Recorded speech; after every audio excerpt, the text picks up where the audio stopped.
দারোগাবাবু এবং হাবু ভবানীপ্রসাদ মজুমদার থানায় গিয়ে সেদিন ভোরে বললে কেঁদে হাবু, নালিশ আমার মন দিয়ে খুব শুনুন বড়বাবু, চারজন ভাই আমরা একটা ঘরেই থাকি, দুঃখে আমি সারা দিনরাত ভগবানকেই ডাকি।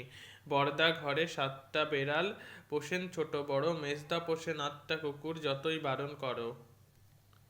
সেজদা পাগল 10টা ছাগল রাখেন ঘরেই বেঁধে, গন্ধে তাদের প্রাণ যায় যায়, মরছি কেঁদে কেঁদে। দারোগাবাবু বললে হাবু, তোমরা কি সব ভুলো, সদাই খুলে রাখবে ঘরের জানলা দরজাগুলো। শুনেই হাবু বেজায় কাবু বললে করুণ সুরে, 150 পোষা পায়রা আমার যাবেই যেসব উড়ে। ভবানীপ্রসাদ মজুমদার বাংলা শিশু সাহিত্যে বিশেষ করে ছোট বড় ছড়া কবিতার জগতে অত্যন্ত পরিচিত।